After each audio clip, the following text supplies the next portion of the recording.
Next question is from Isa Bigmonting. Are there any good exercises for your shoulders? Sneaky bastard. That's funny. Are there any good exercises for your shoulders besides pressing motions? One of my favorite compound lifts is for the shoulders that's not a press. Any kind of a upright row or a high pull. I know a lot of people are like, I hate that. It's not good for my shoulder. If you have the mobility and the strength, they're totally safe. If you don't, then of course, like any exercise, get the mobility and strength so you can do them properly. But upright rows and heavy high pulls, they develop my shoulders like presses do. I mean, they literally build my shoulders out just like a heavy press would. I would put them up there with those, with presses. So I'm going to go a different direction with this question. And this one's close to me because I've shared this story on the podcast. If you listen for a long time, I talked about one of the first, body critiques I ever got was from a female bodybuilder when I was 20 years old, and she told me I had weak shoulders.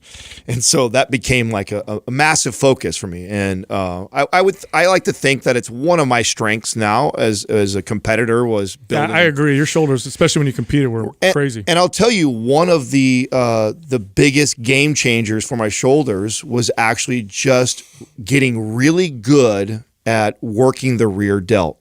The rear delt is such an overlooked part of the shoulder. Now, it's a small part of the shoulder, so you think like, oh my God, well, if you want big shoulders, that's silly. A shoulder press will always be better than a rear delt fly. Yeah, overall, right? Like nothing, I'm not arguing that a press isn't one of the best movements for the overall development of a shoulder. But most humans, most people, especially people that work out and exercise, do lots of pressing movements. So you do bench press, you do overhead press, you do a lot of these things that already kind of develop the front of the shoulder. And the rear delt is one of the most neglected muscles that I see on people. And so and not only is it neglected because people just don't even train it, but then even the ones that train it typically don't train it correctly or have a really hard time getting it to fire. They let their back take over the movement, or they use momentum. It's like a rhomboid lateral. Or so if you learn to get really good at using the rear delts and you start, and I went on a kick for probably a good year or two of starting all my shoulder workouts or shoulder exercises with rear delt movements first, so I could get really good at it. And that development in the rear delt just brings this beautiful spade look to your shoulder, and I think complements the overall training of the shoulder. I totally agree with that. I want to add to that a bit, in being that it's setting you up for better optimal posture, which then allows more free range of motion, for your entire shoulder and your shoulder joint.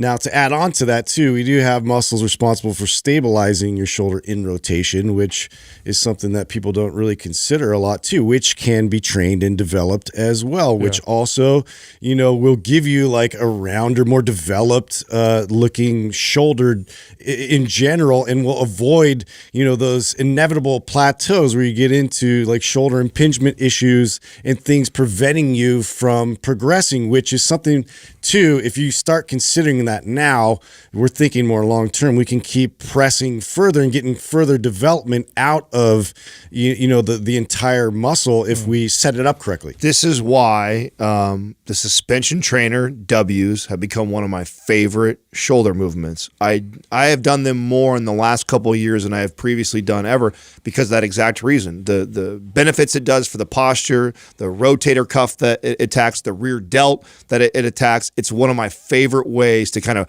prime the shoulders before I go into my shoulder workout. If you're not using a suspension trainer and doing W's, there's a great movement for the points you're making. Shoulder function is such a good point because it is a quite complex joint. It's not just the humerus that's moving. Ones. Yeah, there's the scapula that's moving, and we evolved with these very complex shoulder joints because we throw with accuracy very well. It's one of the reasons why we became the apex predator, right?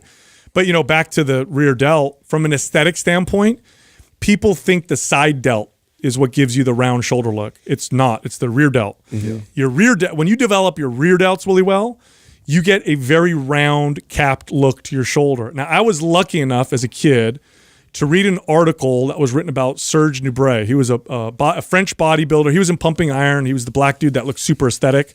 And people even to this day say he's one of the most aesthetic bodybuilders of all time.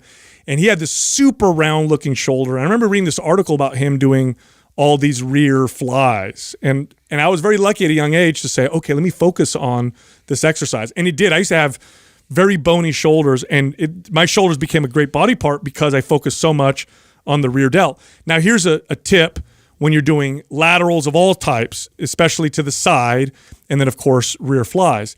If you really want, this is bodybuilding now. We're not talking functions. This is more of a bodybuilding aesthetics thing.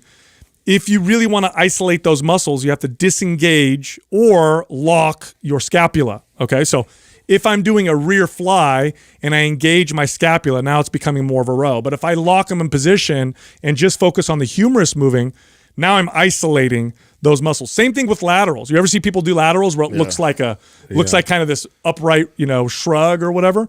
If you can kind of lock your scapula in position and focus on just the part of the delt that moves the humerus, then you're going to isolate those muscles a little bit more. So the simple cue, another YouTube idea for you, Doug, the simple cue for that has made the biggest difference with coaching for me with that is to fly out and not fly back.